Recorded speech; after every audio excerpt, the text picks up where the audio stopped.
بسم الله الرحمن الرحيم الحمد لله رب العالمين الصلاة والسلام على أشرف الأنبياء والمرسلين حبيبي وحبيب إله العالمين طب القلوب ودوائها وعافيتنا بدانه وشفائها ونور الأبصار وضيائها بالمحاصي محمد اللهم صل على محمد وآل محمد وعلى أهل بيته الطيبين الطاهرين المعصومين الذين أذهب الله عنهم الرجس وطهرهم تطهيرا.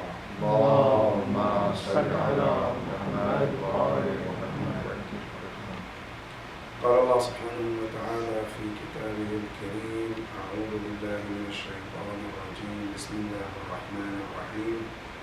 يا أيها الذين آمنوا كتب عليكم الصيام كما كتب على الذين من قبلكم لعلكم تتقون. صدق الله العلي العظيم. اللهم صل على محمد وآل محمد. This ayah is mentioned in Surah Al-Baqarah, where Allah subhanahu wa ta'ala started the ayah with a call to the mu'mineen. That Allah subhanahu wa ta'ala says, Ya ayyuhal ladhina aman. Here, the word al-iman, what does it mean? You see, this word is repeated in the Quran so many times. Some of the scholars, they say the word al-iman comes from the word al-amn, security. Okay, what does that have to do with the security of if a person is a Muslim or believer? They say because when a person believes in Allah, he or she obtains internal security. And that is why when you go to the Quran, Allah subhanahu wa ta'ala always, when he talks about his beloved ones, he said, Ala inna awliya Allah la khawfun alayhim wa lahum yahzanun. The true beloved ones of Allah, they have nothing to worry about. They have nothing to be scared of. While you and I, who are not believers, you see, always we live in fear. Now you see, people who are not true believers, you can give them the entire universe, but they still are not secure. They have the best money you can ever imagine in account, but they still are not secure. They have the best house you can imagine, but they still not secure. Because the security is not about money or power, it is about faith and iman. And that's why when the ayah says, Ya ayyuhal ladhina amanu, some of the mufassirin, they said, it's about Allah is calling those who have attained internal security. Because you can only achieve the internal security with the belief of Allah. Ala bidhikrillahi tatma'innul qulub. Only with the remembrance of Allah, the heart finds peace. Anything else cannot give you peace. That's why Allah says, Ya ayyuhal ladhina amanu. Then the next one Allah says, Kutiba alaykum. The word al-kitaba in Arabic, it has two meanings. One meaning is to write. Writing. It's called kitaba in Arabic. Kataba means he wrote. And you can see this is used in Quran. In Surah Al-Baqarah, the last ayah, the longest ayah in the Quran, which Allah talks about loan. يا أيها الذين آمنوا إذا تداينتم بدين إلى أجل مسمى فاكتبوه. الكتابة means to write. So that is one meaning. Another meaning, which is the meaning here in this ayah, it means made mandatory upon you, prescribed upon you. And you can see this also is written in the Quran in so many places. Allah subhanahu wa ta'ala says, كُتِبَ عَلَيْكُمْ إِذَا حَضَرَ أَحَدَكُمُ الْمَوْتِ إِنْ تَرَكَ خَيْرًا الْوَصِيَّةَ لِلْوَالِدَيْنِ وَالْأَقْرَبِينَ. The word kitab means to make something wajib upon someone. Here Allah says, all those of you who have attained iman, Allah says, كُتِبَ عَلَيْكُمُ الصِّيَامُ. We have made fasting wajib, mandatory upon you, against your will. كما كتب على الذين من قبلكم. Exactly as we made it mandatory upon people who came before. Now here's come the point. The first point. Did the people before us did fast, or we are the first nation Allah asked us to fast? Allah subhanahu wa ta'ala is telling you, no, you are not the first nation. Nation who came before you, Allah said, we made them to fast too, because it's good for them. Now you go to the narration, they mentioned that. See, today we complain 30 days of fast is so much. Well, if you go back to the history, so some of the some of the general nations, they fasted way more than us. Number one, Dawood alayhi salam. It's one of the prophets that Allah prescribed fasting upon him. Dawood, and the narration they say he fasted half of his life. Meaning, he fasts a day and breaks the another. He fasts the next and breaks the next day. That is how Dawood lived his entire life. Now, are we like that, like Dawood alayhi salam? And some of his true followers were the same thing. They were fasting every other day in their life. That is number one. Number two, Prophet Musa alayhi salam, they say he also fasted. Now we fast 29 or 30 days. Now you guess how many days Prophet Musa fasted? 40 days he fasted. Now when we compare them and ask, then you understand. And not only 40 days, now also add their circumstances compared to us. Today we have AC, mashallah. Whether it's inside your house or car or store, the AC is blowing, alhamdulillah. Musa alayhi salam never had any AC. He lived in desert, right? But he still have fast how many days? 40 days for Allah subhanahu wa ta'ala. That is one. That's number two. Number three, Prophet Isa alayhi salam, they also fasted. But Prophet Isa alayhi salam, he also fasted, some narration said, either 40 days or even more than that. So all the narration says, all the people who came before us, they were also asked to fast. But question, how did they used to fast? Did they used to fast from dawn to sunset? No, their fast is a little different than us. Some of them, their fast, Allah subhanahu wa ta'ala asked them, their fasting is to refrain from talking. Like the mother of Musa, Isa alayhi salam, when she was asked, where did he get this baby? قالت إني نذرت للرحمن صوما. الصوم there means الصيام أي الإمساك عن الكلام. To refrain from talking. Here comes the definition of siyam in Arabic is to refrain from something. Anything that you refrain of is called siyam in Arabic. Refraining from talk is called a siyam. Refraining from eating and drinking is called siyam. Refraining from backbiting is called siyam. Refraining from any haram can be called a siyam. So Maryam alayhi salam, during her time, she used to practice siyam, fasting, which means she did not talk to people. And I wish we have siyam of talk. You know why? Because, wallah, a human being's main problem is this mouth. If we are to fast from this tongue, Allahu Akbar. Because you know, Imam al-Rada alayhi salam, a man came to him and said to him, he said, Admin lil Jannah. Can you give me guarantee of heaven? He said, yes. But if you can guarantee me two things. Guarantee me two? He said, I stamp in your passport, you are in the heaven. No doubt about it. What is it? He says, if you can take care of this. 1, 2, you private part. أكثر ما يدخل الناس النار شيئين. Most of the things that leads us to hellfire is two things. One is the tongue. And that's why when you look, Allah subhanahu wa ta'ala says, يوم القيامة اليوم نختم على أفواههم وتكلمنا أيديهم. Allah says, يوم القيامة, we are going to zip the mouth off. The mouth is not going to do the talk. That is why even Prophet Zakaria, when Allah subhanahu wa ta'ala told him, Ya Allah, ij'al li ayah, show me a sign that I'm having a son. Allah subhanahu wa ta'ala said, ayatuka alla tukallim an-nas thalatha layalin. Your sign is no talk. That is our main problem.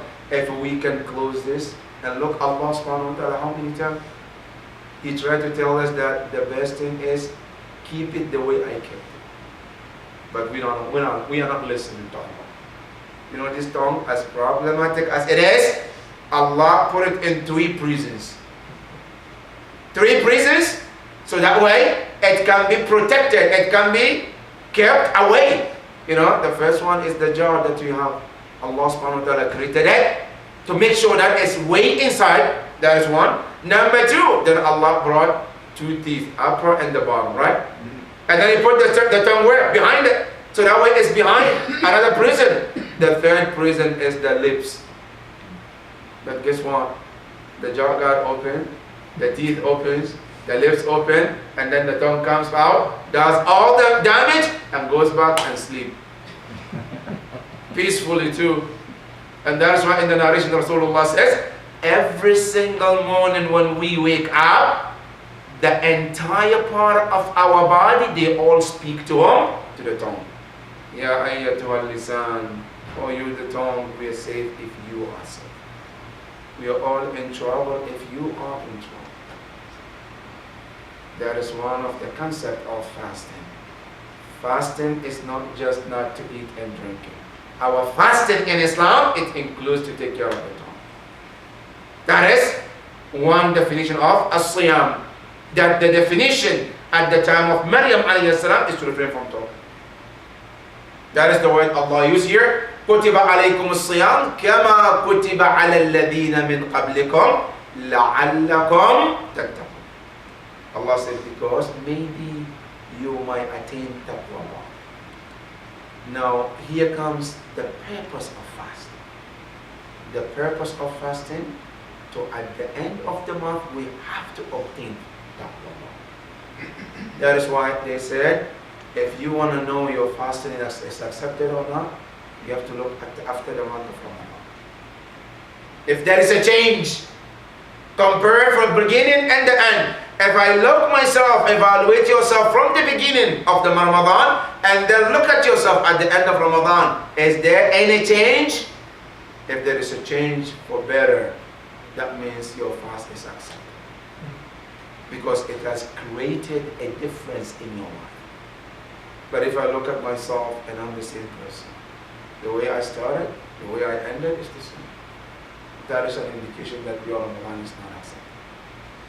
That is one of the important things we have to keep in mind. That after Ramadan, we have to evaluate yourself. And that is why Imam Ali alayhi salam, when he talks about the concept of Eid, because some of us, we get it wrong. We think the Eid is what? On the 1st of Shawwal, I come there whether I fast or not. I come, kiss, hug, flowers, gift, showers, and all. Alright? Whether my fasting accepted or not? No, Imam Ali said, no, that's not the concept of fasting. He said, Nadul Balagha, لَيْسَ الْعِيدُ لِمَنْ لَبِسَ الْجَدِيدِ. Eid is not for wearing a new clothes. Innama, and look at the word of Imam Ali. Innama, the only people who are supposed to celebrate Eid, Innama la'eidu eidun liman qabila Allahu siyam. Meaning the person who knew. See, listen carefully to the word of Imam Ali. He said, liman qabila Allah. The person who came to know Allah accepted my fasting. How do I know that? I know that if I find myself, I'm not the same person as yesterday. I'm not the same person as the beginning of Ramadan. That means my fasting accepted. وَشَكَرَ قِيَامًا. And Allah is grateful for their layl. They woke up. They refrain from sleeping.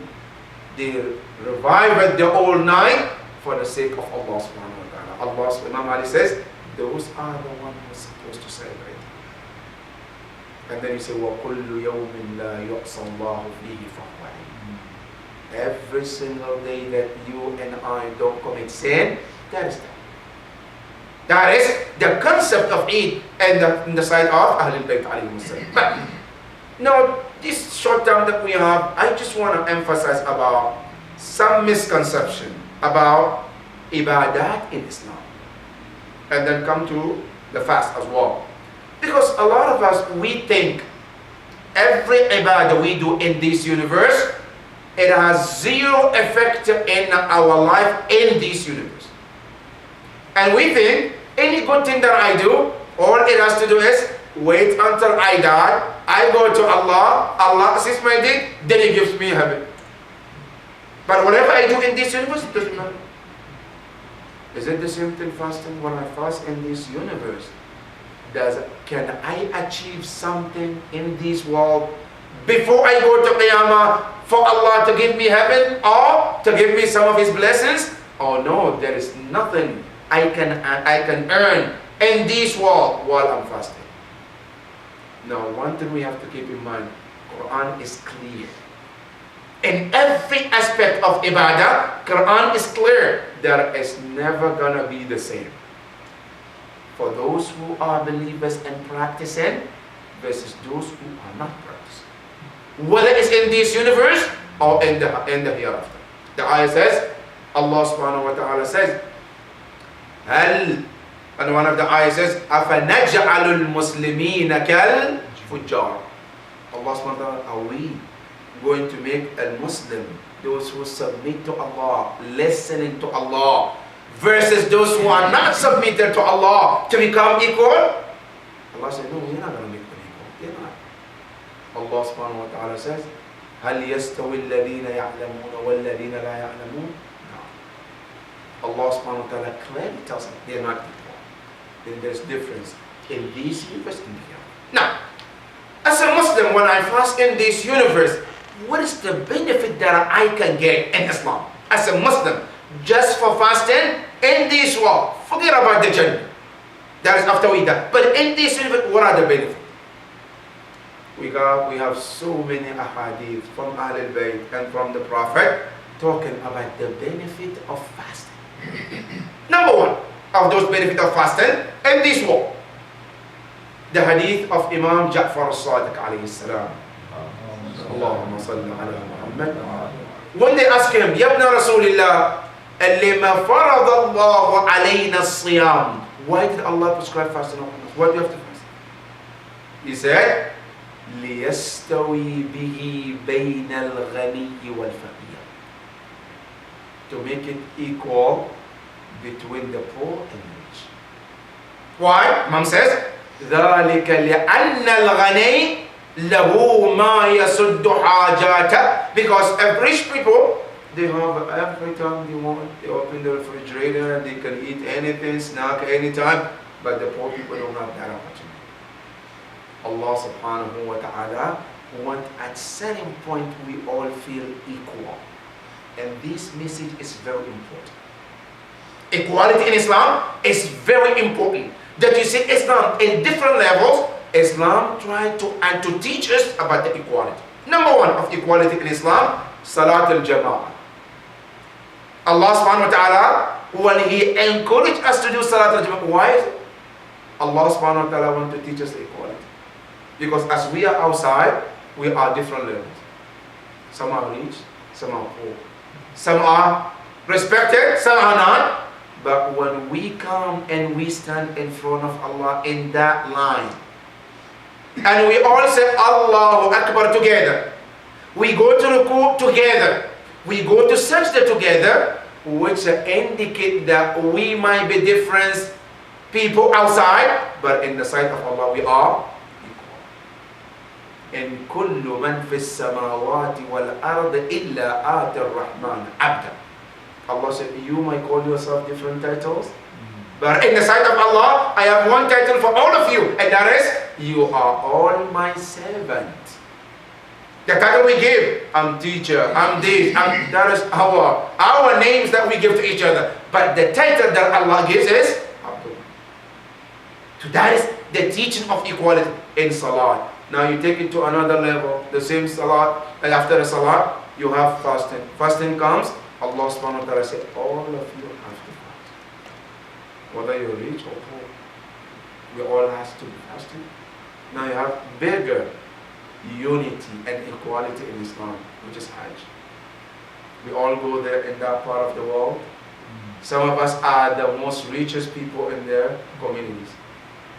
Some of us are the poorest people. But when we all gather there, Allah subhanahu wa ta'ala says, Even your clothes, Allah said, I don't want it. All of us, with differences that we have, this is ayatullah, this is a student, this is a rich, this is an employer, it doesn't matter. Allah said, you all share one cloth. And when you look at all of them, you see they are all what? You can't tell who is who in the sight of Allah subhanahu wa ta'ala. That is in Hajj. So one of the lessons, the benefit of fasting is equality among the ummah. So that way I don't feel I'm better, you don't feel you are less in the sight of Allah. That is number one. Number two, the second reason, the second benefit of fasting in this world is that Allah prescribed this so the rich people can learn to relate to the poor people. How? See, if you never gone through fasting and hunger, when a poor person knocks at your door and says, I'm hungry, how can you relate? Because you never experienced hunger. So when he asks you, I'm hungry, you cannot relate it. But when you go through it and he tells you that I am hungry, what happened? Immediately you give, because you can relate to what he's saying. And that is one of the reasons Allah subhanahu wa ta'ala prescribed fasting, because so that the richer people, when tomorrow somebody knocks at your door and they ask you, you can relate because you already been there. You felt it. You learned it. You knew how it feels, so it's easier for you to give because you can understand where they're coming from. That is number two. Number three. This is very important, which Imam Ali alayhi salam says, quoting from the Prophet, he said, Sumu tasuhu, your own health. Allahu Akbar. Health, to be a healthy person, one of the way to do it is fasting. And Imam Ali quoting the Prophet in this hadith, he said the Prophet told us, Sumu, if you want to be healthy, he said keep fasting. And you know, before the Prophet started his mission and this fasting came, some people, they used to cure some diseases through fasting. But it's not eating and drinking. That's how they cure diseases. Because, you know, main of our, the center and the reason of our sickness is what? Is food. Most of the diseases that we have, it come from where? From what we eat. That's why Imam Ali said in Nahj al-Balagha, he said, Al-bitnatu baytu da wal-himyatu ra'su kulli dawa. Al-bitna, the stomach, is the house of all diseases. Wal-himya, not eating too much, is the head of all their treatment. If you want to treat yourself from not getting diseases, I say make sure that you don't eat that. Make sure that you control your eating, because that is the best way to stay healthy. So one of the benefits of fasting is to keep us healthy. If a person who fasts once a year, it cleans his system. The system becomes clean. So that way, after that, at a certain point, you can start again after the month of Ramadan. But one of the benefits is to purify your system and give you that start, a new start after the month of Ramadan. That is number three. Number four. One of the benefits of fasting also is to help get rid of obesity. I wish these Western countries, they can adopt these Islamic teachings.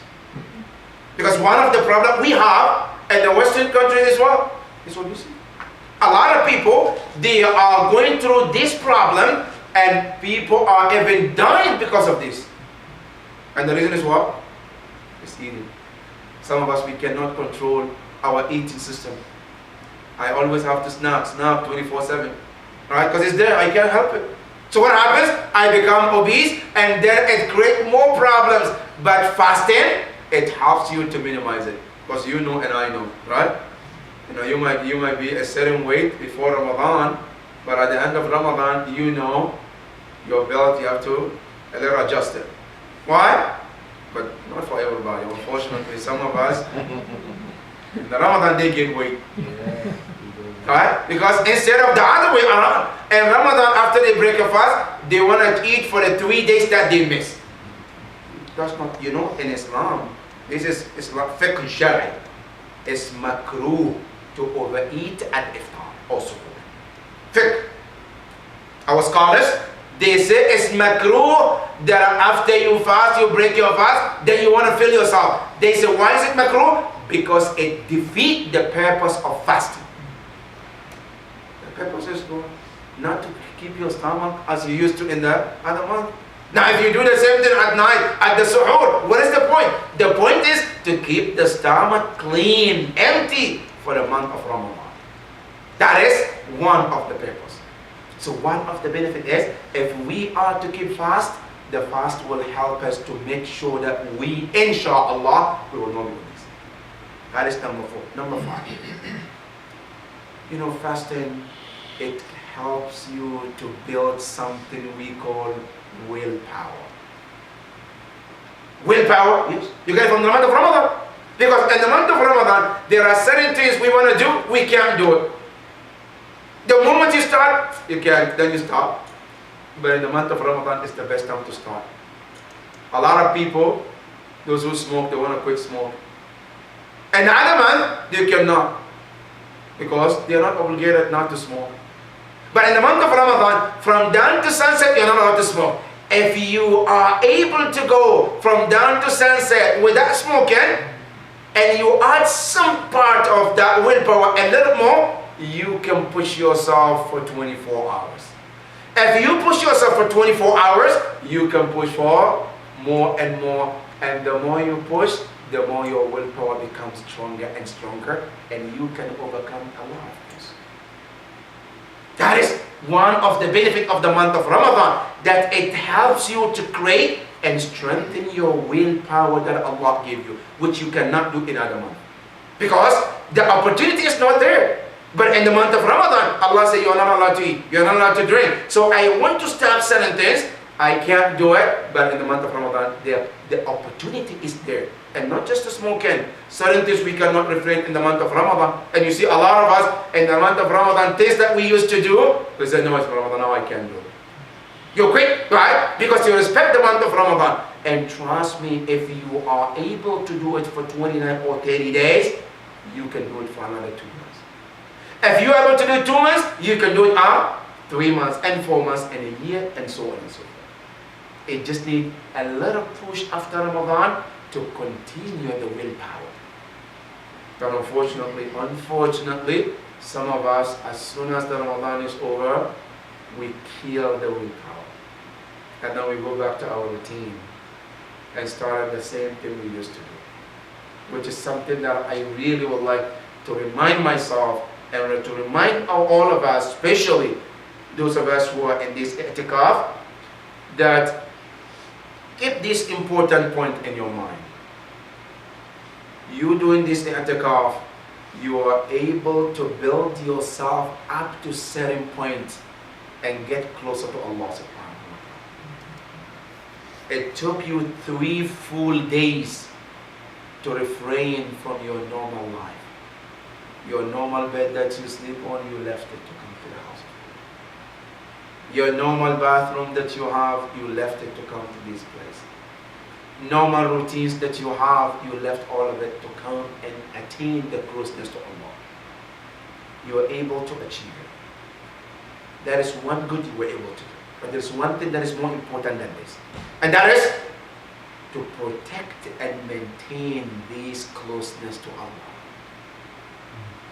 Building is something, maintaining the building is another. Getting closer to Allah is one thing, maintaining that closeness to Allah is something else.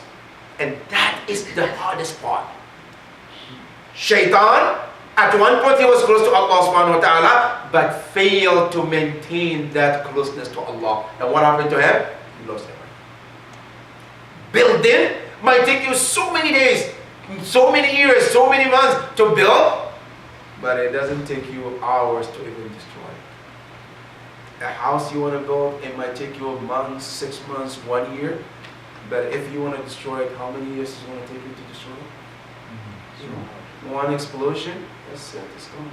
You see on the TV sometimes when you want to destroy houses, one explosion, 1 second, everything is gone. It's like it never existed. But ask them how many months or years it took them to build it. So many years, so many months. But destruction is very easy. So the important part is, now I have built that relationship with Allah. I have able to come this far to Allah. Now the next thing is, as we leave this place, maintaining that closeness. Don't let that that hardship that you went through to get this far to go in vain. Because the Prophet ﷺ tells us, هَلْ أُنَبِّئُكُمْ بِالْأَخْسَرِينَ أَعْمَالًا الَّذِينَ ضَلَّ سَعْيُهُمْ فِي الْحَيَاةِ الدُّنْيَا. Do you want me to tell you the worst losers? أخسرين, خاسر, a loser. أخسر, the worst of all the losers. الَّذِينَ ضَلَّ سَعْيُهُمْ. السعي, their effort, they did the effort, but the effort disappeared. They did it. Allah said, I am witness that they did it. ضَلَّ سَعْيُهُمْ. The sa'i, they did effort, they built, they worked, they ate everything they got. They did it, but what happened? ضَلَّ disappeared. They were not able to maintain it. And that is why when you go to the Quran, there's one beautiful ayah. Allah talks about mu'mineen yawm al-qiyamah. He says, من جاء بالحسنة فله عشر أمثالها. Now listen carefully. The ayah did not say من عمل صالحا فله عشر أمثالها. No, it says whoever brought the good deed with them. Not who did the good deed, because we might do the good deed, but what happened? We leave it right there. There's somebody that does the good deed and maintain it and carry it and bring this way to Allah subhanahu wa ta'ala. Then Allah said, then every one good deed we multiply tenfold. So doing good deed is one thing, maintaining it also to Allah is another thing. So one of the things that we have to learn, and this meaning as we said it, is to learn to protect this good deed that we are able to do. And that is what Allah subhanahu wa ta'ala is telling us in this ayah. So one of the benefit of fasting is to make sure that we learn this building ourselves to get closer to Allah subhanahu wa ta'ala. That is another one. Another one also, one of the benefit of fasting, that fasting creates and builds something we call al-aman, trust. Fasting, it creates trust between you and Allah. Which means, when you fast, you and I, you go to the bathroom, you lock yourself up. Nobody can see you but Allah. You can drink, you can put cookies in your pocket. Go to the bathroom, snap in there, come back, nobody sees. But everybody can do that. But do you do that? No. Why don't you do that? He said, yes, even though I can, nobody can see me, but Allah can see me. So I wouldn't do that.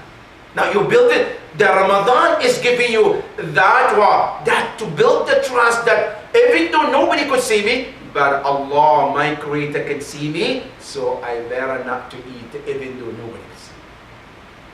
Ramadan gives you that trust to create between you and Allah subhanahu wa ta'ala. So we need to make sure that in the month of Ramadan, not only we create that trust between us and Allah, strengthen that trust with Allah subhanahu wa ta'ala.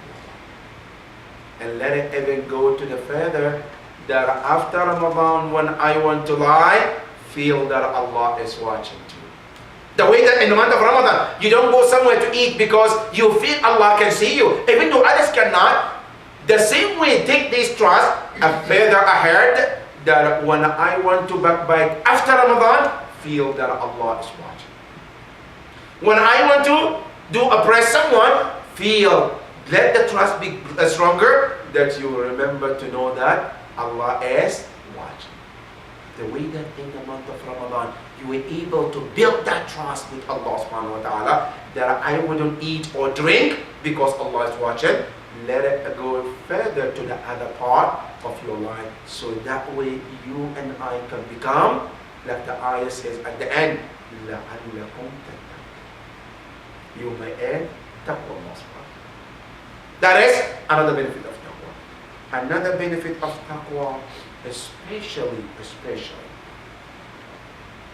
in this world is that fasting brings you closer and connected with your Lord. Because as we mentioned yesterday, Allah should be the center of our effort. Everything that we do, Allah should be the center. Now, Ramadan, what it does, it brings you closer to Allah subhanahu wa ta'ala. That is why you see most of us, things that we do outside Ramadan, we don't do that in the month of Ramadan because we respect this month more. So we try to refrain certain things we normally do. Ramadan is the month that helps you to do so, to get closer to Allah subhanahu wa ta'ala. You can tell yourself, your reading Quran increases, trying to help needies, trying to do more good deeds, trying to do more nawafil, trying to refrain from more sins, and so on and so forth. Because that is one of the benefits of Ramadan. It brings you closer to Allah subhanahu wa ta'ala. It helps you to build that relationship with Allah subhanahu wa ta'ala. And that is the main part of the fasting of Ramadan, the month of Ramadan. That is why the Prophet said, whoever lived to see Ramadan and fasted and Ramadan ends and he or she did not been forgiven, then he or she is the worst person. Whoever comes, Ramadan, and they're still alive. Ramadan come from the first to the end, and Ramadan ended, and he or she is not forgiven. The Prophet said is the worst person. ألا الشقي من حرم غفران الله في هذا الشهر. الشقي, the Prophet says, the worst and the evil person, the month of Ramadan comes and leaves, and he or she is not. The last one that I want to add about the month, the benefit of month of Ramadan, which the Prophet added, which is Yawm al-Qiyamah. All we mention is in this wall. Just to add this about the Yawm al-Qiyamah, the Prophet says that Inna lil Jannati babun. Yawm al-Qiyamah, there is a heaven, and that heaven has a door. Yuqalu lahu Rayyan. The name of that door is called Rayyan. La yadkhulha illa as-salim. That door is kept for just people who fast. In other words, it's like Allah wants to tell us there is one entrance that was kept for VIPs of Allah. Very important personalities of Allah. And what made them that special? Because of fasting. Yawm al-Qiyamah. Others, when we come, Allah does not go take the back door. Except those who fast, Allah said, no, you can come through this door, which is a special from Allah subhanahu wa ta'ala for people who fast in the month of Ramadan. May Allah subhanahu wa ta'ala help us to be among those who fast and their fast is accepted, inshaAllah. Sallallahu ala Muhammad wa ali Muhammad. Allahumma salli ala Muhammad wa ali Muhammad. We have question and answers. You know, the beautiful thing that you said about the fasting of your mouth, as the Muhammad Abedi puts it, the tongue, جرمه صغير وجرمه كبير.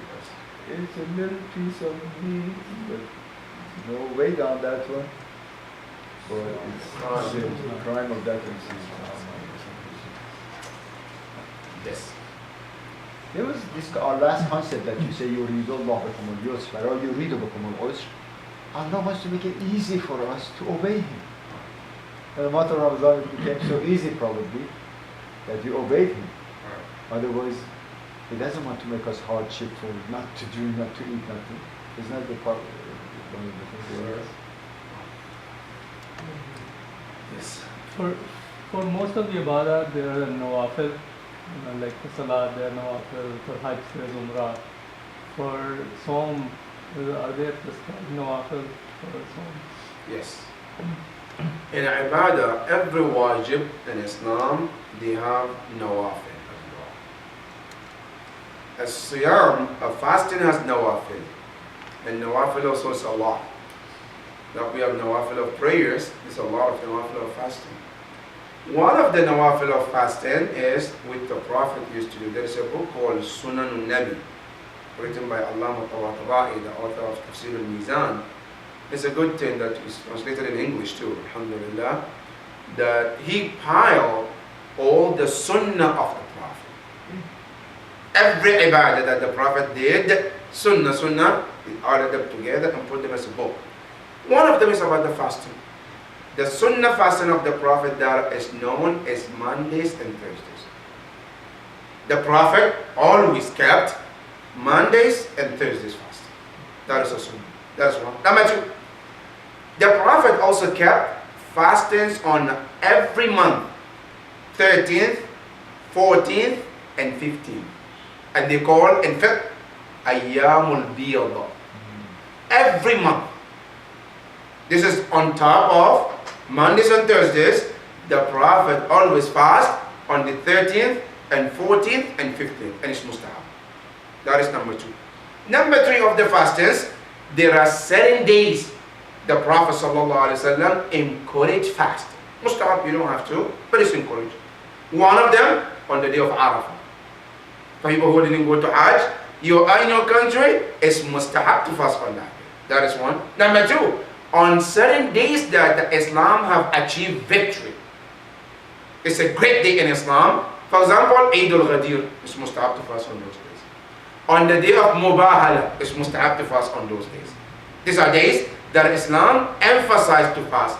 And on top of that, when you go to Al-Fiqh, we have that chapter, all the Maraji, may Allah protect them, they all have wajib fast and mustahab fast. And when you go there, they have a list of fasting that is mustahab in Islam.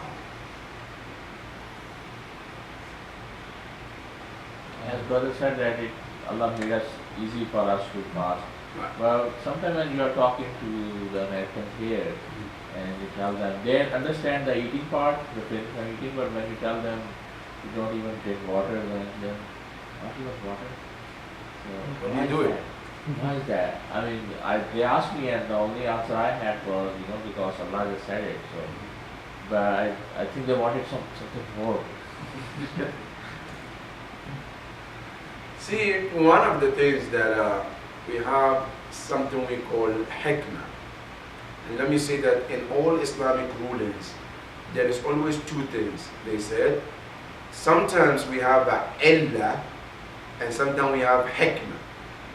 Al-illah means some rules Islam tells you do this, and then it tells you why do I want you to do this. Sometimes it tells you do this, but it doesn't tell you why I ask you to do this. Why? Then it tells you that it might be this, it might be that, but it doesn't tell you exactly why. Because Islam is about submission. Whether you know it or you don't know it, you have to submit. Because at the end of the day, it's your own good. Like for example, when you go to the doctor, and the doctor, you tell them my problem, and you prescribe. You don't ask the doctor, okay, why do I have to take this medicine anyway? You take it anyway because he's the doctor and he's prescribing something for your own good. Allah subhanahu wa ta'ala in Islam, anything He asks us to do is for our own good. Whether we understand or we don't understand. That is Islam. But when you come to fasting, what our scholars mentioned that Allah subhanahu wa ta'ala mentioned that there shouldn't be a drinking or eating. They say one of the wisdom behind it is Allah subhanahu wa ta'ala want us to keep away from shaitan. Because one of the greatest weapon of shaitan is food. One of the weapons of shaitan to get us to disobey Allah is food. Example, look at Adam alayhi salam. What got Adam out of the heaven? Food. Allah said to him, وَإِذْ قُلْنَا لِآدَمَ لَا تَقْرَبَ هَذِهِ الشَّجَرَةَ. Don't get closer to this tree. How did shaitan get him to disobey Allah? Food. That is one. Two, drinking. Water is also another weapon too. You go to the Quran, Allah tells us about the story of one of His prophets in Surah Al-Baqarah, when Dawood alayhi salam, when they were going to fight Jalut. On their way, they were so thirsty. And Jalut told them, no, don't drink. No, Talut told them, no, you can't drink the water. Why? He told them, إِلَّا مَنْ اقْتَرَفَ غُرْفَةً بِيَدِهِ. Except those who take the water, like a sip if you want to call it. But otherwise, nobody is allowed to do that. But they didn't listen. فَشَرِبُوا مِنْهُ إِلَّا قَلِيلًا. Majority of them drink And guess what happened? Those the people who went with him, the narration said, those who drank the water, they went against him. Those are the ones when they told Jalut, they said, La taqata lana bi Jaluta wa junude. They became scared and they left. They couldn't stand. Because Shaitan used that to get what? To put fear in them. That's why Quran tells you, Ash-shaytan ya'idukum al-faqr. Promises you about what? Poverty. Anything negative that's come from Shaitan. So when we refrain from eating and drinking, is to also strengthen ourselves so to be able to fight Shaitan more. Because food and water is one of his weapons that he used to get us to go against the teaching of Allah subhanahu. This answer, with your permission, of course, some of the scholar that he was talking about that, he says, how about your spouse? He says, no, you go back to say the creator of my spouse. That's what I want to replace my spouse with him. The food, no matter how good it is, he's a provider of that food. I want to replace his command with that food. What kind of water, what kind of drink, as good as it's going to be, I still want to replace his command with all of whatever that I want. That is one of the areas that it says that Allah makes it easy. And on top of that also, one of the reasons that we are not allowed to drink and eat, because also it makes us stronger. Ayatollah Nasir Makan Shirazi, hafidhahullah, he made an example. He says a tree that stands next to water all the time versus a tree that grows in desert, they don't get water. When a wind comes, which one is going to fall easy? The one next to the water, because the root is always wet, because it's getting water all the time. Now the one standing in desert doesn't get water. The wind comes, shakes it, but it's still there because it doesn't rely on water all the time. The same thing, a person who refrain from drinking and eating, they become more stronger compared to people who don't get that. So it makes you stronger as a person in life, that you can, stand challenges in life.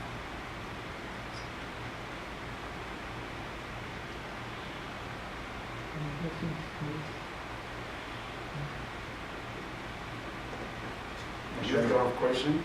No, mashallah, they are very educated. They know. So this, what we have to do, we have to reverse it. So we're going to ask them questions. Yeah. That's a good point. Yeah, that's I think that's what. In fact, But you have to text them, they can't understand. The tongue is replaced by fingers. in fact, if you remember, they said that Ayatollah Hayri, the greatest scholar that had a lot of students, he says, one of the students says, is there any question? Some student finally raised his hand.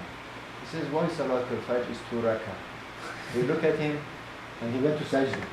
And then he didn't say anything. He says, why did you go to Sajda but you didn't answer? He says, Alhamdulillah, everything they know, but they don't know why Salatul Fajr is 2 rakah. They know everything else. So,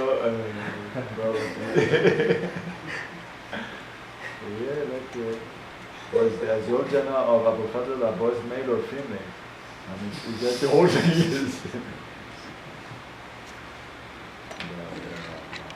After. Yes. You want to know from the instructor what your grade is. You're saying to know this grade by yourself after you have seen where you once were and where you are now. That's how you know the grade? Yes, that is one Can way. I get it from Allah? Of course you can get it from Allah subhanahu wa ta'ala, of course. But the hadith that we have, the Prophet sallallahu alayhi wa sallam said, من أراد أن يعرف مقامه عند الله فلينظر مقام الله عنده. Whoever wants to know their grade towards Allah, what level am I in? They said, look at the grade of Allah in your sight first, and you can tell. For example, how much am I obedience to Allah subhanahu wa ta'ala? Maybe 10%, that is my grade in the sight of Allah too. Maybe 20%, that is my grade in the sight of Allah subhanahu wa ta'ala too. So in this universe, yes, Allah subhanahu wa ta'ala can tell you your grade and my grade through this. But the actually final score, we have to die to go to Allah to see the final score. That's why Imam Ali says, "And اليوم عمل بلا حساب وغدا حساب بلا عمل." The actually great, we have to die to see it. But Allah subhanahu wa ta'ala gives some tips to know that, okay, how much I have gained and how much I did not gain. So, I mean, as just to continue with my other question, that so fasting as a tool for us to maintain our taqwa. That's right. So whenever we feel that we're slipping, we should use that, Absolutely. even if we don't do it consistently, but whenever we feel that we're slipping, we should fast Yes. during the year. Absolutely. Absolutely. And I would say we don't have to wait until we feel we sleep. You know, we call it Precaution. ahsan. Precaution is better than cure. You know, always if one can have a set of things to do all the time. Because sometimes some sleep, a'udhu billah, just go all the way to the deep of the hole. Maybe a'udhu billah, you cannot even come back again. So just to refrain from sleeping, one should always have set of ibadah that they do constantly and asking Allah subhanahu wa ta'ala to protect them so that they don't sleep at all in their life. The other part that Thank you. أخي أزل إن شاء الله يصير إن في خلق السماوات والأرض واختلاف الليل والنهار لآيات لأولي الألباب. It says, of course, when you're fasting, you're no longer in this earth because the heaven is controlling you. Because every day of your fasting is according to the heaven above. It's common, the order comes from him, and then the commander of that sun and the moon. So you actually compare yourself. I'm no longer here, but I'm a part of this whole creation that it is. Sun is telling me, Kulu washrabu, but Kulu washrabu of yesterday is not the same as today. The couple minutes is different from each other. So I have to see, the commander of the whole heaven above gave the command to the sun, and the command came to me through him. So don't I see myself in totality, that I'm the part that has أَمَعَنَّكَ جَيْرٌ سَقِيمٌ وَفِيكَ تَبَارَكَ عَالَمُ الْأَكْبَرٌ that came to this little body that it is nothing compared to the whole creation. So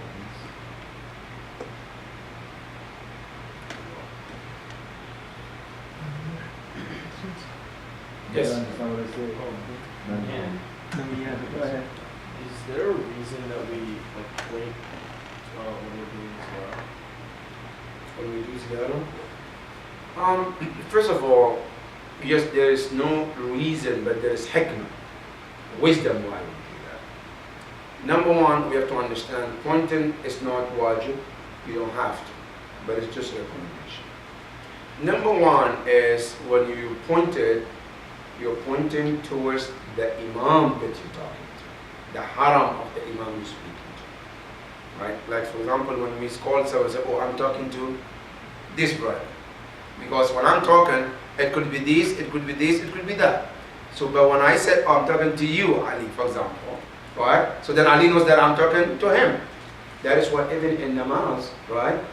Allah knows in your heart, but you have to say, "Usalli salatu dhuhr qurbatan ila Allah." Allah knows your heart. That is why you have to mention the name, right? You know it too, but why do you mention it? To specify that this is what exactly I'm doing. So when you point your finger in ziyarah, is to tell myself that I am meant this imam that I'm calling in this particular ziyarah. So that is one of the wisdom that You don't have to. yes.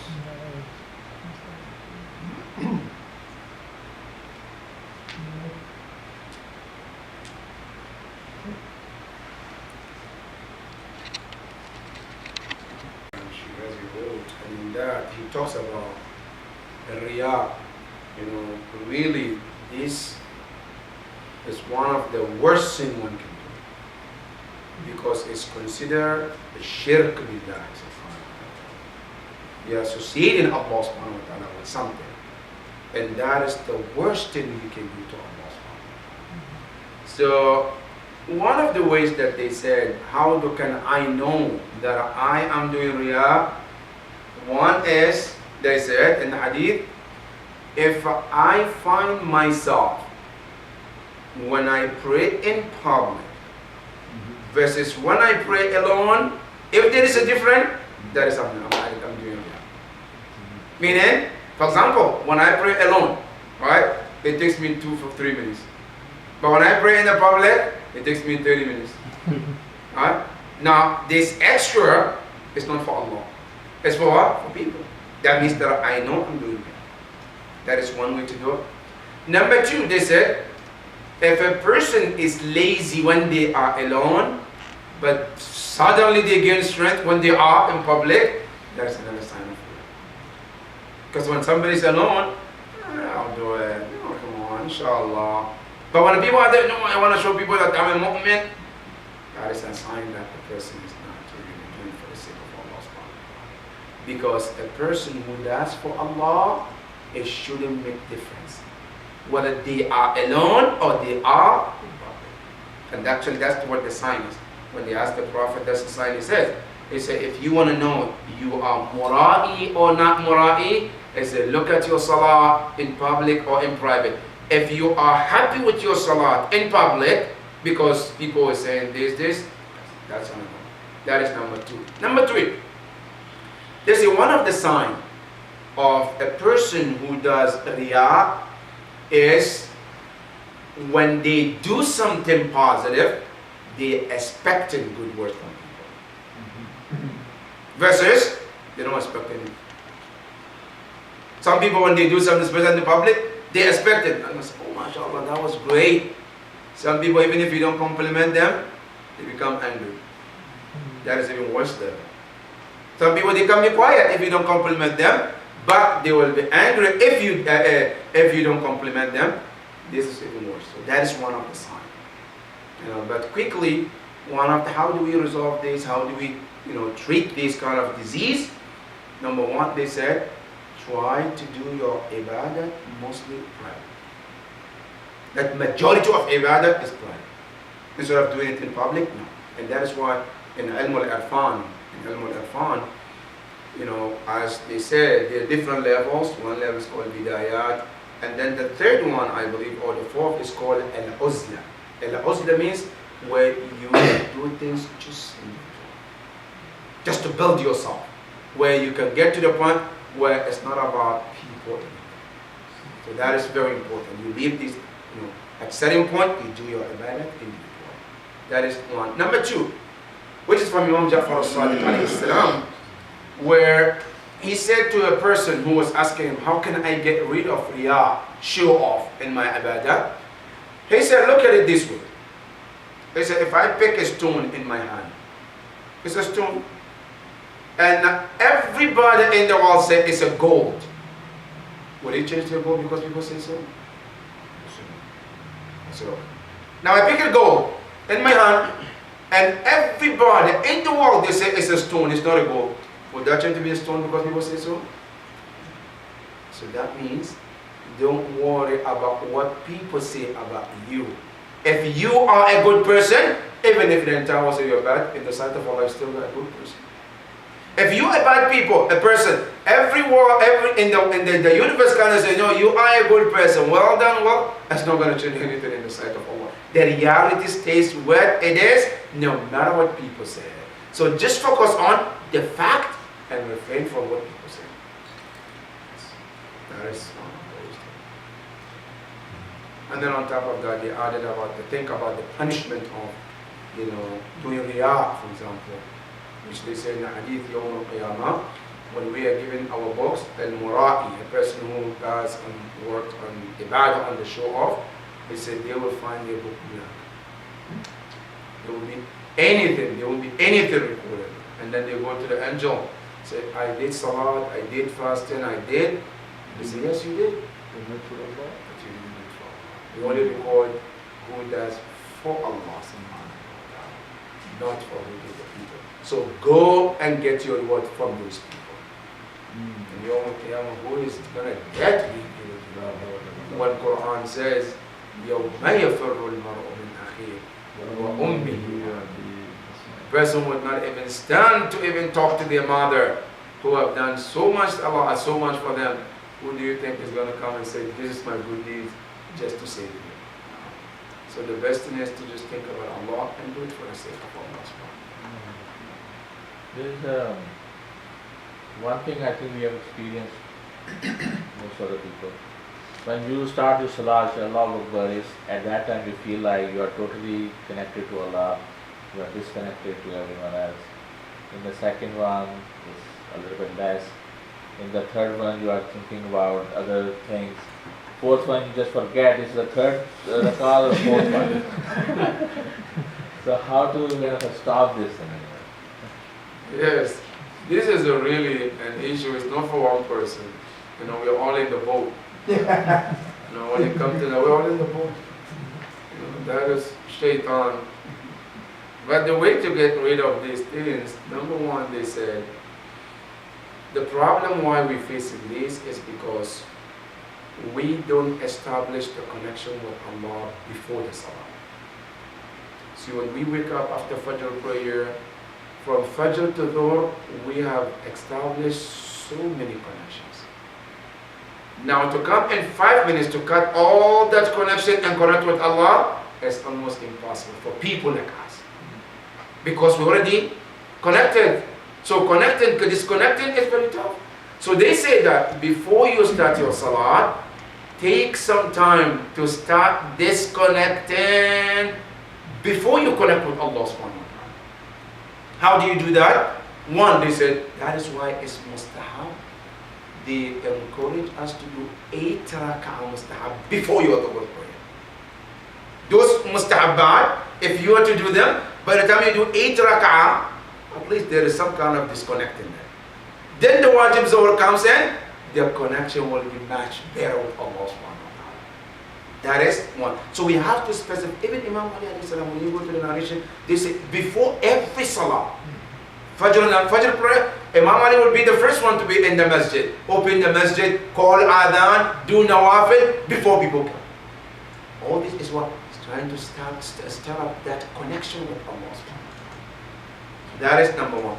Number two, if one cannot, they say one should specify some few moments of doing certain dhikr. Astaghfirullah Rabbi wa atubu. La hawla wa la quwwata illa billah. Allahumma salli ala Muhammad. Just few minutes of this dhikr, it helps you to start unplugging those plugs that we already set up. You know, you unplug them. So by the time you say Allahu Akbar, the ground is already prepared to get the connection with Allah subhanahu wa ta'ala. That is one of the things that if we do, we'll be able to establish that connection. But also there is a possibility that, like for example, you want to concentrate, for example, Subhana Rabbiyal A'la, you start then thinking about Allah subhanahu wa ta'ala, you forget that whether you made one sajda or 2 sajdas. That's, you see, sometimes of course these are some. But that is a good one. Because that is at least within the friend of Allah. But if you start thinking about the mortgage and food, that is completely outside the circle. Right. You know, if you're within the circle, Allah is the greater, at least you're in the field. But when you get totally out of the field, Then that is something. that is an issue. Also, at this, in the frame, mind, standing, Allah, Yes. movement, extra movement, scratching, movement. This also is how. No, it's discouraged. And too much of them also makes your salat void. Yes. If it's too much, it's going to come make your salat void. Because one, in the salat, you have to stand still and give fully concentration to salat. Yes, scratching one here, that's okay. But if it becomes like more, which they said, it takes the picture of salat from you, then your salat becomes void. You have to cut it and start it over again. Yes.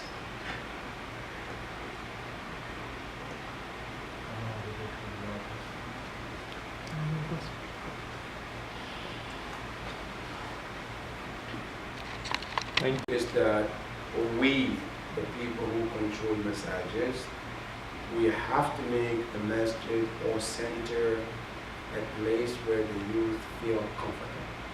That is our responsibility, first and foremost. Where when they come, they feel they relate to the place. They feel home. They feel welcome. Because one of the things why you see a lot of our centers we lose in our youth is because we don't make our youth to feel masjid as home. Because we have these traditions that, okay, masjid center supposed to be for adults. The children have to be always at the back. Their ideas is not welcome in. No. So that is my first important that I want to make sure. Even sometimes, this is me. At Idara, I want to see children running around. When we have a program, let them run around. Let them feel that this is their home. They can relate it. This is what, because if you make them to have that feelings, they will come themselves to that little change. Sometimes they will tell daddy, we have to go. Because they know that is a fun place. A message is supposed to be like that. A center is supposed to be like that. Special thing. Though, because the one thing that we don't understand, we want our children to be raised the way we were raised back home. It doesn't work like that. We were brought at the same time of our life. They are brought at the same time of our life. Completely. So that is the first one. Number two, when the youth come in, for me, I really want them first and foremost to make sure that they want to participate as this is their center. This is theirs. So, like what I told you, for example, at Idara last night, the amount that we did, it was youth program. They are the one who organize who is doing what, who's not doing what, food, who is serving, they did everything. So we made them to feel like, you know, you're going to be the responsible. Tomorrow we're going to go. We're going to die. Sister and see the white. That means his calling is coming. So you're the one here, so you have to take care of it. So we have to make sure that we prepare them to take that responsibility. Even that reading to our additional review, last night we have like 6 children, but we know they can recite, but just to encourage them to make sure that they know that they are part of this. They will take care of this in future, inshallah. So you have to prepare them. That is number 2. Number 3, I want to hear their suggestions. What did they have? What did they want? You know, that is very important because I want them to understand that this is theirs and their input count. We value their opinions too. It's not that, okay, I'm the father, whatever I say is going to be, but their suggestions should be count as well so that they feel that they're part of it. And then number 4, my main point is when they come to the masjid, I want them to strengthen their aqidah. That is, for me, this is where it is. That is my focus. Aqidah is the main thing for me. Because if they get the aqidah strengthened, send them anyway, you have a piece of mind. It's like a tree. When the root is strong, doesn't matter which wind comes. It might blow it here and there, but it's still going to be there. But if the root is not strong, the smallest wind comes, it takes it out. So their aqidah is what we have to make sure that we strengthen. Why do we do this? Why do we believe in this? Why not that way? Why not? We have to make sure that that aqidah is strong.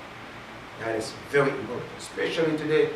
You know, I call there is, as you have some people who go online, they steal your identity, your credit cards. There are people on the website who's trying to steal your iman too. Of what they post on the website, the thoughts they put on the mind of people, they steal people's aqidah. It's not necessarily stealing money, but they're stealing your iman, your aqidah, your faith, your beliefs. So we have to make sure that we protect them from those people. So that is my main point about this. And the number 4 is to get them involved in all levels of our activities. All levels. If we have a board, one of them should be know how we run things, how we do things, and get the youth also to have programs on their own. They plan it, they run it, they finish it, everything. So that way, it's like we are transferring it slowly to them. As our payments transfer to us, today we are in a position where we're raising them, we're teaching them, we're guiding them. It is our duty also to pass it on to them so the generation can continue to have that. You know, there's so much difference between our values or our sort of standards that we expect our kids to have versus what they see outside. Yes. Their schools, just outside, even if they don't go to public schools, if they're interacting with people outside this masjid, it's a different set of values. That the clothing they wear, the hairstyle they have. When they enter this mosque, not this, any, I have seen this tendency that by just looking at how a kid is, is sort of wearing certain dress, we start having some, we stereotype, oh, this must be a bad kid or bad boy. They use certain terms when they speak without knowing that they may be, others. We object to why do you have long hair, why do you, have this piercing and all those things. How is it a good way of sort of bringing that close to? Absolutely not. Absolutely not. See, we have to change our approach. See, we have Muslims, alhamdulillah, or let me say, we have some kind of negative looking at people as soon as we see. And we are lacking having positive thinking. Somebody walks in the masjid with earpiece, with long hair. Yeah, why are you looking at this? Look at him that at least he kept in mind to come to the masjid. He could go to somewhere nightclub. What are you going to do? But he refrained from that and he chose to come to the masjid. That is number one. We have to think that way. Number two, he is bad. Let's assume he's bad.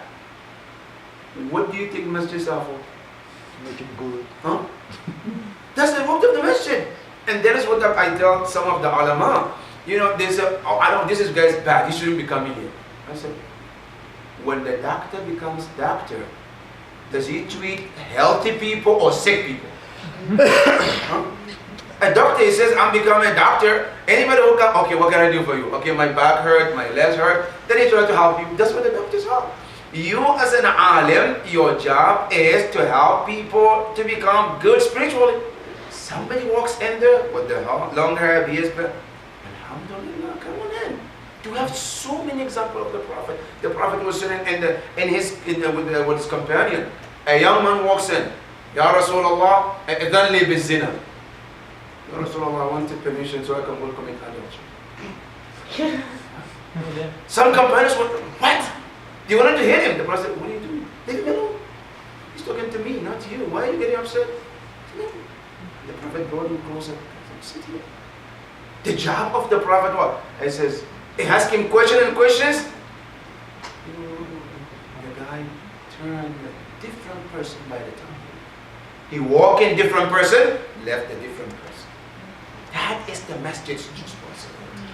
That's what we have to think. Not to look at somebody, they come with the earpiece, they come with the, and then you give them bad picture. Please think of it. You walk in the masjid, you could be somewhere wrong. You cannot do anything, you cannot stop them. But they chose to come to the masjid. Welcome them. Work with them slowly. Talk to them. Inshallah, they will change. But just painting them in that, I believe that is absolutely wrong approach. Absolutely wrong approach. If we go back to your first suggestion, since they are here, why can't you organize? That's something that I have been saying for many years. Why don't you go ahead and organize yourself a youth program here by your own? If you want help, we give you help. If you want money, we give you money. You have places. Huh? Go ahead and establish it and start it. So we will be with you. Our parents, all of them are going to be with you as well. One related question. I mean, we, since in Islam, wasting time is not considered good. It's haram. It's haram, yeah. So, but with kids, basically, I mean, that's how they sort of, part of their time is what they call fun, which to us is waste of time. So, how do we get them? I mean, that's a sort of a conflict that happens with the adults and the kids, that they want to have fun, and we think that's waste of time. So how do we structure something which sort of is fun, but at the same time it's not a total waste of time either, and it's sort of something productive comes out of it. I mean, we were having a discussion last night with all these 5 kids over here that come up with ideas, what do you want to do and how can we make it productive, constructive, and still fun for you.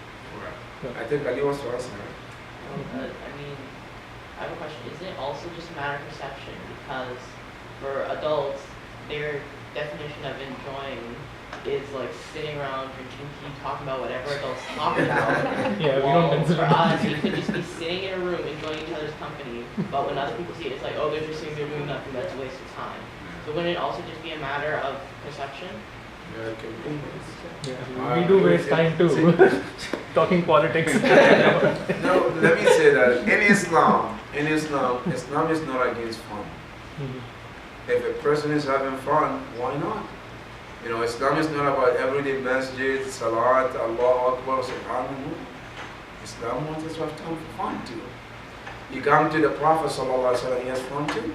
The Prophet had a certain time where he goes and play with the children. He runs around with them. Sometimes he goes and watches the horses, horses rides and all that. He does that. Sometimes he even gives his horse for people to go riding. You know, so having fun is not against of Islam teaching. No, Islam doesn't want you always be in the state of masjid all the time. That's why in Surah Al-Jum'ah, listen what Allah says. فَإِذَا Allah yes, يَا أَيُّهَا الَّذِينَ آمَنُوا إِذَا نُودِيَ لِلصَّلَاةِ مِنْ يَوْمِ الْجُمْعَةِ فَاسْعَوْا إِلَى ذِكْرِ اللَّهِ وَذَرُوا الْبَيْعَ ذَلِكُمْ خَيْرٌ لَكُمْ فَإِذَا قُضِيَتِ الصَّلَاةِ فَانْتَشِرُوا فِي الْأَرْضِ. Allah said, when the salat is over, get out of the house, in the masjid, go out there, do some things. Right? We have some ulamas, because of this ayah, they always after Salat al-Jum'ah, when they finish, they go to shopping. Because Allah said, فَانْتَشِرُوا فِي الْأَرْضِ. Some scholars after Salat al-Jum'ah, they go having fun. Because Allah says so. So Islam is not about keeping you in the four walls, always subhanallah, subhanallah, a'udhu billah. No, Allah wants you to have fun. So the children, they should have their fun time. They should. And even the Prophet, even when he talk about the children, he says, ضَعْ وَلَدَكَ يَلْعَبْ سَبْعَ سِنِينَ. Let your children play. So play is part of their life. They should have play. But what it is that we have to have a system, right? For ourselves and our children, the way the Prophet divided his life. That every time, every human being have to divide their time, at least like 5. Like 1, there is time for Allah, which is praise, dua, and all that. That's 1. Number 2, there should be a time for activities. I go out, play, have fun. That's not it. Because remember, exercise like they play soccer, basket, is part of the ibadah too. We shouldn't look at that, oh, just a waste of time. No. It's part of ibadah. Imam Ali in dua community said, Allahumma qawwi ala khidmatika jawarih. Ya Allah, strengthen my body part so I can serve you more. How can I strengthen it? By exercise. So when they play soccer, they play basketball, it's part of the ibadah.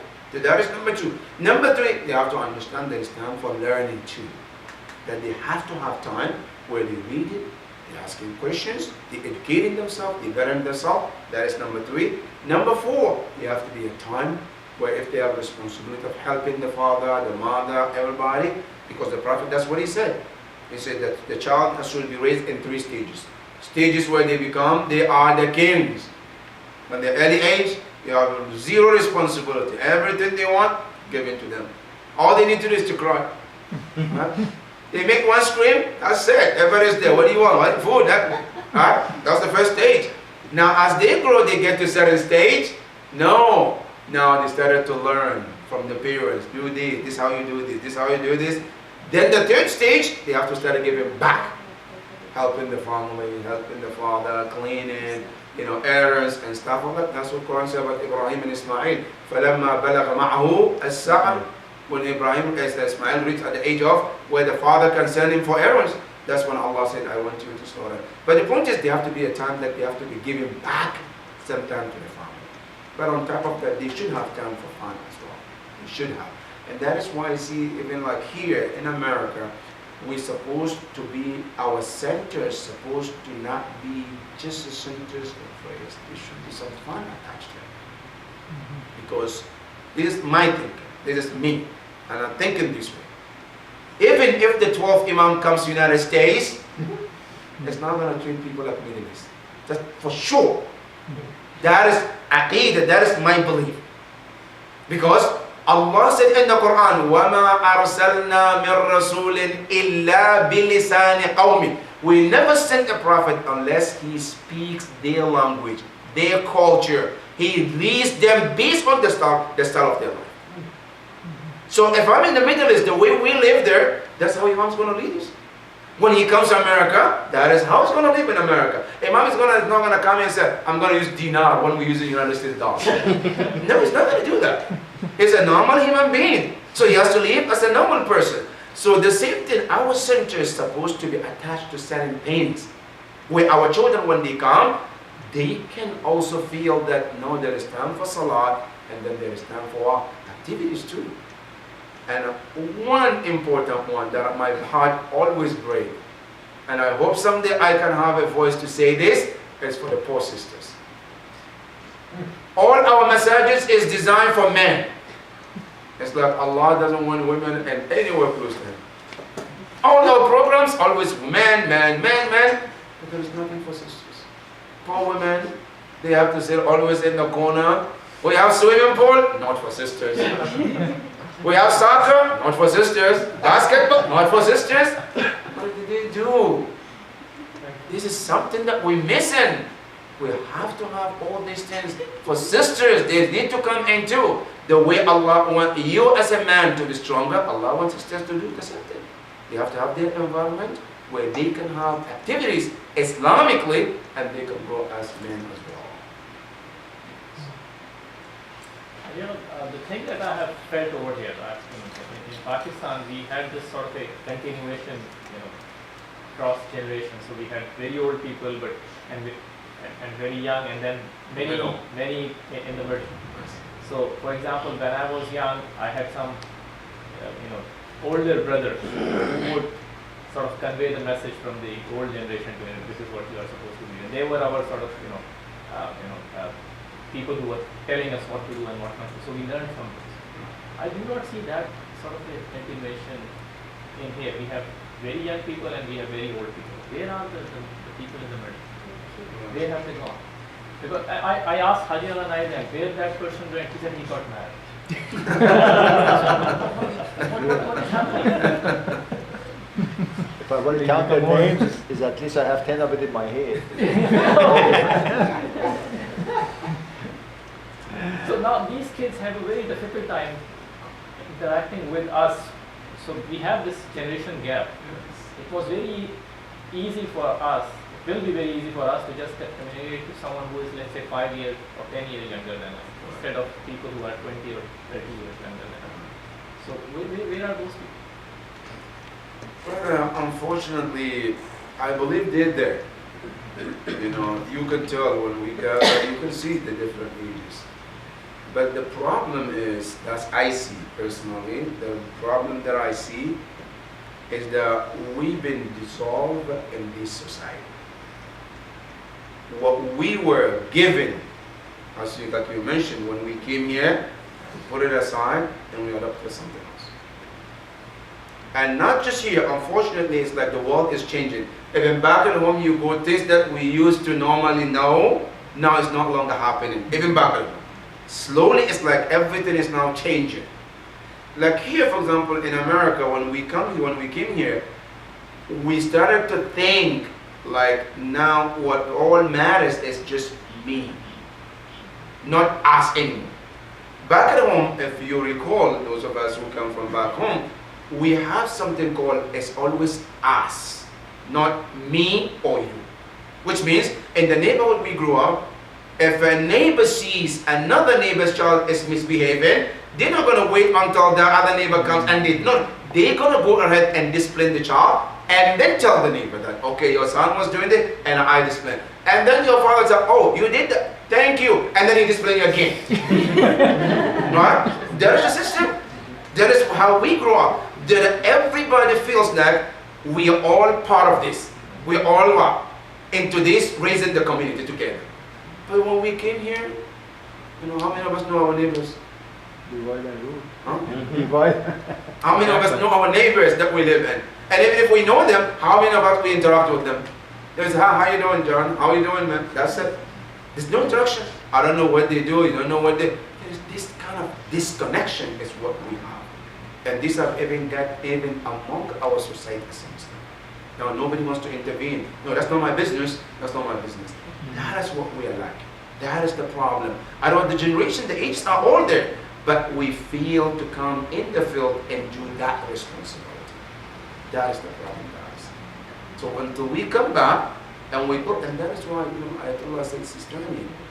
He has a book called Fiqh lil-Muqtaribin, fiqh for the Westerners, people who live in the West. And one of his suggestions, he said, I encourage all the immigrants to have their own cycle. So that way they can maintain their Islamic culture that they have so that they don't lose that. If we can build our own, look at the Jewish. They have their own community, right? There is a certain area, it's a Jewish community. The majority who live there are Jews. Right? What can't we do? It's a good thing that we have our neighborhood, that we know this is our Islamic neighborhood, our culture, our everything is meant, is practiced. And we listen. But that is what we miss, unfortunately. Until we go about trying to bring that culture back, which is Islamic culture really. It's not about back home Pakistan, no, it's Islamic culture. The Prophet said, "Kullukum ra'in wa kullukum mas'ul." That's the culture that Islam has brought in. Everybody's supposed to feel they are responsible. It's not about our individuality. No. Kullukum ra'in wa kullukum mas'ul an ra'i. All of us are responsible about everyone. I have to convey the message when I see your son is doing something wrong. You're supposed to do the same thing. And that is the same ayah. Wa tawasaw bil haqqi wa tawasaw bis sabr. Wa alaykum assalam. Yes. Sheikh, when all of men, they are in itikaf, we are not. So when they are in itikaf, we expect some specific things like prayers, Quran, this and that, leave their houses and just confined in one specific masjid area. What do we expect from kids? Not kids, of course, when 14 years old, they are baligh. But what do we expect? Especially we adult. Father is here. What he's supposed to expect from their kids, and in what area they just give them chance. They are coming here, they are doing itikaf, not doing itikaf like we want, but they are doing itikaf, at least they left their houses, at least they left their games, they left, yes, they are doing something there, but what do we expect from our youth during itikaf time? I mean, how much should the parents, the fathers here, let the kids do whatever now that they're in the masjid, or just? No, I don't want to let them whatever they want to do. But in which areas we just leave them whatever they are doing, but in which areas we need to ask them to do something specific, because they are in itikaf position, situation. So yes. No, i'tikaf, mainly the purpose of i'tikaf is ibadah.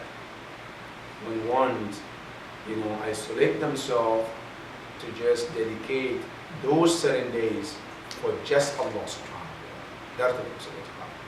And that ibadah comes in different levels. Level number 1 is to make sure that my wajibs are done on time. Every salat is done on time. That is 1. Number 2, and try as much extra to do nawafil, whether reciting Quran, or reciting dua, or reciting dhikr, or at least even thinking about Allah subhanahu wa ta'ala. That is another one. And the third one, what one should do in i'tikaf, which is more important, according to the Sunnah of Imam Ja'far al-Sadiq, is learning, education. Because they asked Imam Ja'far al-Sadiq, they said, "Ma huwa afdalul a'mal fi laylatul qadr." What is the best act one can do? He says, "Afdalul a'mal fi laylatul qadr mudhakaratul ilm." Seeking knowledge. So in this type of environment, there should be a time where there is some kind of education. And I think this is one of them that we're doing right now. Right? That's education cycle that we have. So that is one. Or maybe reading certain books. It's also one type of education. Not necessarily Quran. I can read other books, books that are beneficial. They can do that. So that is one of the purpose of i'tikaf. And the least one can do, at least sit down and think about Allah subhanahu wa ta'ala, about life, about certain things, qiyamah and life, all in general. These are all would be considered ibadah as well. And then the other part of the i'tikaf is to try to not to do things I normally do at home. That's another purpose of i'tikaf. Because if I'm going to do exactly what I do at home, okay, why am I here? I can sit home and do the same thing there. It's just different building, right? But it doesn't make any difference. So the purpose of ibadah, like leaving a place to go to another place, like Hajj, is to detach yourself from the normal cycle that you have and create a new environment for you and your Allah subhanahu wa ta'ala. That is the purpose. That's why when you go to Hajj, your normal clothes, Allah says, put it aside. Your shoes, no. You sleep outside instead of sleeping in your own room. You sleep on the floor instead of sleeping on your bed. You don't wear any sewn clothes because Allah wants to take you out of that system that you create for yourself for a system of spirituality where you become pure for Allah.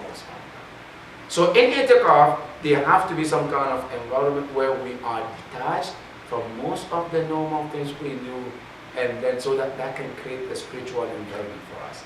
So that is the environment that the i'tikaf is supposed to have. Again, the kind of lives our kids are living these days, to me they look motivated all the time because they are confined to this one room, One device. not even talking to their own siblings. And if you ask them to do the same thing over here, they are very happy because they Always already adopted the last system. No, what is the best thing to do? In fact, inshallah, since the young ones, their ibadah is much more accepted than like us. Pray for their parents. And inshallah, that's nothing better than that they can do it. And ask them that, Ya Allah, guide them so they guide us exactly the way that you want them to guide us. Inshallah. And we are alhamdulillah proud of these guys. Yes, sister.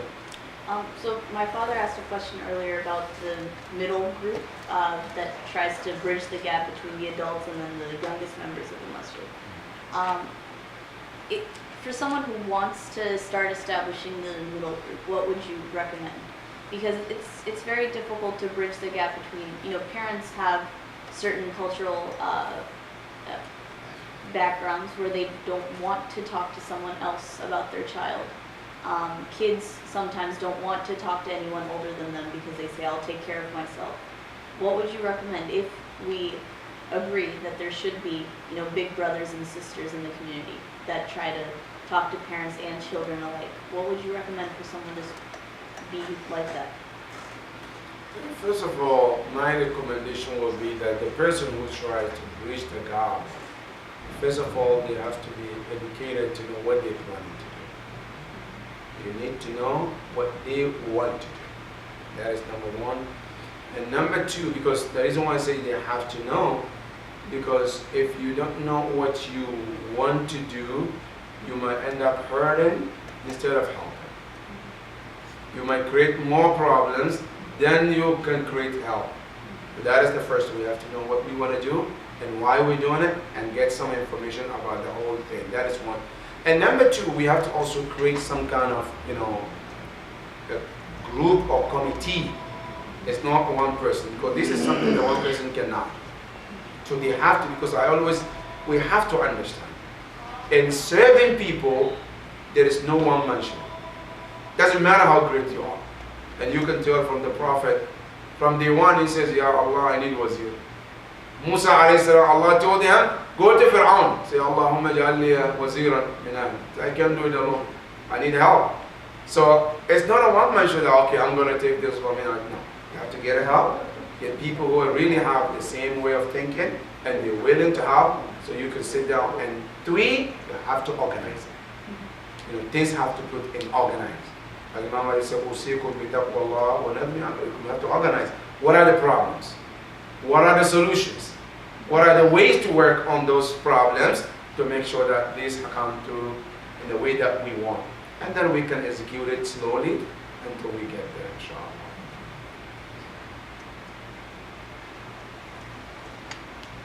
Yes.